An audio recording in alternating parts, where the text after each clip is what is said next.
So I just watched Review Tech USA's video on the Nintendo Switch be limited, and when he said it was a rumor, and so I'll give you reasons to believe on both sides if it is or if it isn't, and reasons to believe that why Nintendo probably wouldn't do this, because they realized that their last console, in this case the Wii U in this case, and they say that it didn't sell that well. Now I'll be honest, I don't know the numbers off the top of my head because I haven't really followed that. I've just been translating a lot of stuff for people lately. But the idea was that when the Wii U came out, a lot of people, like, you could use it as a console and a controller at the same time in a lot of cases. So like when somebody left the TV, needed it, they could still play it on like the gamepad and all, which is actually a pretty cool idea. And then the idea with the Switch is like you can take it anywhere you want, and you could even play it in your back, like in the back of someone's car if they have the right technology, I believe. But my point is, if you are looking to get a Switch, is it going to be hard to get one? Well, seeing how, if it's true what they said about the last console, that Nintendo lost money on the Wii U, then I don't see why they would do this. I'm sure they'd try to manufacture as many copies as they can, or units, so that way they could do that. But then again, you could easily say, well, maybe they might, because they lost that money, they could easily try to do that. But the way I look at it, if The Legend of Zelda Breath of the Wild comes out for the Nintendo Switch, I would see them selling. Maybe at launch it might be scarce in some ways, but over time though, I'm sure they would release a lot of them because they would want people to play the Zelda game, and it's actually going to be honest, it looks really cool, like from what we've seen so far. But then again, how many times have we seen a trailer from a company and then that was the good part about it? But it's Zelda. I don't know. I've never really been disappointed with those games. Aside from the CDI ones, but really over time though, if you think about it, all those other games that we've played over the years, like A Link to the Past, Ocarina of Time, Majora's Mask, Twilight Princess, what was the other ones called? Minish Cap. People said they didn't like Spirit Tracks and Phantom Hourglass, but I don't know. I thought the idea, they were a bit tedious, yes, but I don't know. I thought it was cool. Like some of the dungeon designs were actually really cool. Wind Waker. I think it's also really cool to think that, like Nintendo could, if they really want to sell these games, they need to make sure that the specs on this console is like really good, and they also need to get a lot of game designers and localize a lot of games. Okay, maybe Nintendo doesn't have to, make other new games. Maybe Nintendo can just focus on the main games they've made over the years. Like Shigeru Miyamoto said, if you want a good game, it's going to take a while to make. If you rush it, then it's forever bad. That's what he meant by that.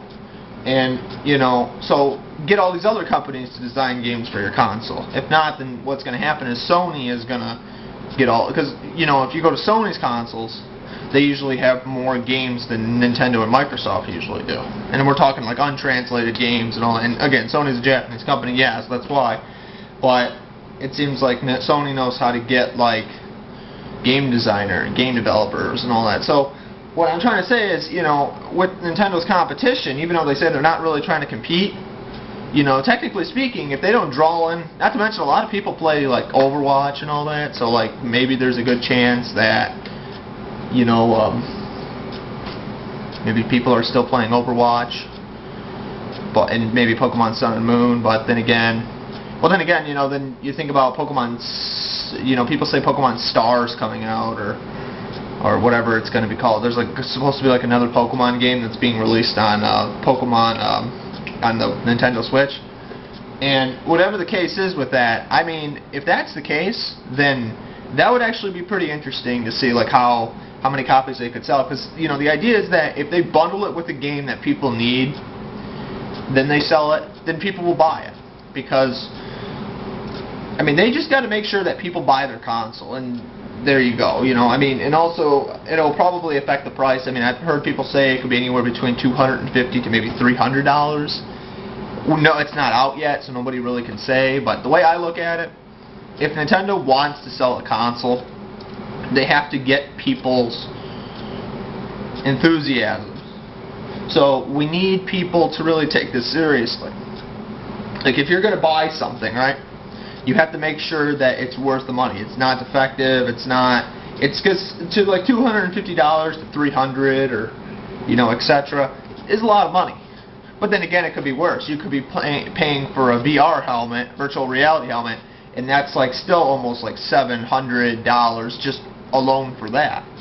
And, you know, me personally, I mean, I always do my research on stuff. Sometimes I don't buy something when it first comes out, unless, of course, there's absolutely a reason to. But the way I look at it, I mean, you know, just because Nintendo doesn't sell like so many consoles or units like the first week doesn't mean like maybe within the next years. Because, I mean, look at when the Wii first came out. I mean, okay, you know, there were companies that were saying that they didn't have it, but they did control the stocks of it.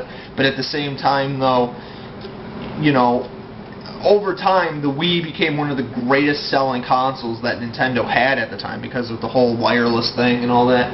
And a lot of people just really wanted to play it. So, but my point is, though, you know, Nintendo, at first it really didn't seem like the Wii when it first came out was as hot as it was. You know, it kind of sold, you know, for the first week it sold like an average console, but then after that it just shot up like this, like exponential growth did.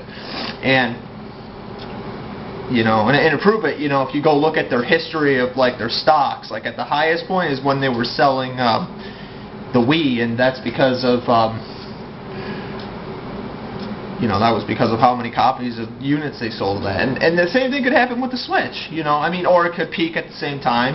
But again, you know, we don't know what the console is, we don't know what the specs are, we don't know, like, until it comes out. So if Nintendo really cares to really, it really just depends on Nintendo's decision and how the fans are going to react.